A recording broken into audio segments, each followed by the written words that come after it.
عزادارو، جب مولا سجاد سے منہال نے کہا مولا آپ روتے کیوں ہیں، تو مولا نے کہا منہال میرے ایک دن میں 18 یوسف مارے گئے، اجرکم اللہ، خدا کوئی غم نہ دے سوائے مظلوم کربلا کے۔ ہاں عزادارو، منہال تو مجھ سے یہ پوچھتا ہے کہ میں روتا کیوں ہوں؟ منہال تو نے انصاف نہیں کیا۔ ایک مرتبہ منہال نے کہا مولا آپ تو شہادت کے وارث ہیں، شہادت تو آپ کی میراث ہے۔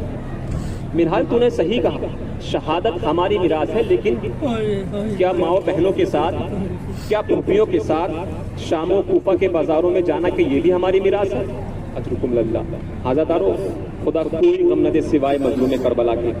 آپ کی آواز گریہ بلند ہو گئی، آپ رونے لگے، لیکن آپ کے رونے پر کوئی آپ کے درے تو نہیں مار رہا ہے، کوئی آپ کے تازیانے تو نہیں مار رہا ہے۔ ایک ایسے امام بھی ہیں کہ جو جب بھی روتے تھے تو کبھی ان کی پشت پر تازیانے مارے جاتے تھے، کبھی کوڑے مارے جاتے تھے۔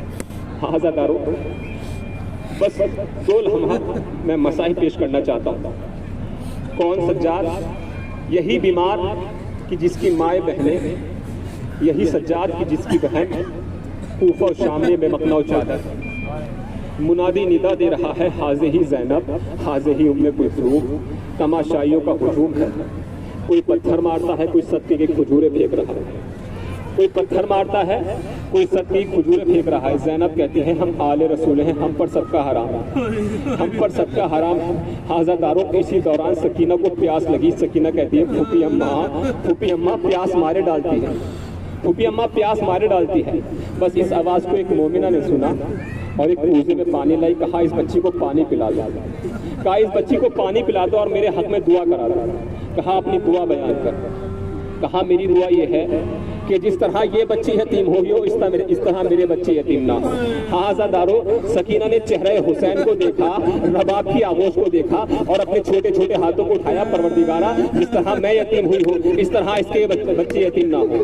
اجرکم اللہ، خدا کوئی غم نہ دے سوائے مظلوم کربلا کے۔ ہاں عزادارو، چھٹے امام ارشاد فرماتے ہیں کہ میرے جد کے اوپر اس طرح سے گریہ کیا کرو کہ جس طرح سے ایک بوڑھی ماں اپنے جوان کے اوپر رویا کرتی ہے۔ اجرکم اللہ، خدا کوئی غم نہ دے سوائے مظلوم کربلا کے۔ ہاں عزادارو، کہا اپنی دوسری دعا بیان کر۔ کہا میری دوسری دعا یہ ہے کہ میرا مدینے جانا ہو۔ جناب زینب نے کہا مدینے جا کر کیا کروں؟ کہا مدینے میں میری شہزادی زینب رہتی ہے، آقا حسین رہتے ہیں۔ بس عزادارو اتنا سننا تھا کہ زینب نے اپنے چہرے سے بالوں کو ہٹایا، کہا اے ام حبیبہ تو نے نہیں پہچانا، میں تیری شہزادی زینب، وہ دیکھ حسین کا سر، وہ دیکھ علی اکبر کا سر، وہ دیکھ قاسم کا سر۔ کہا سر عباس کہاں؟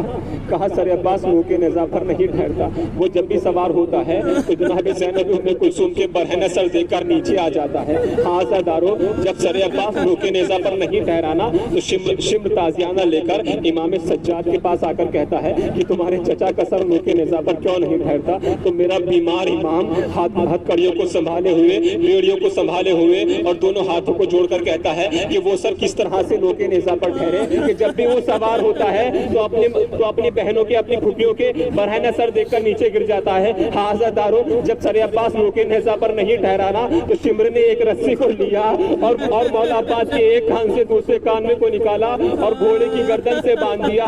جب بھی گھوڑا چلتا تھا ٹھوکر لگتی تھی، سر عباس زخمی ہو جاتا تھا۔ واہ حسین، واہ مصیبت، وسيعلم الذين ظلموا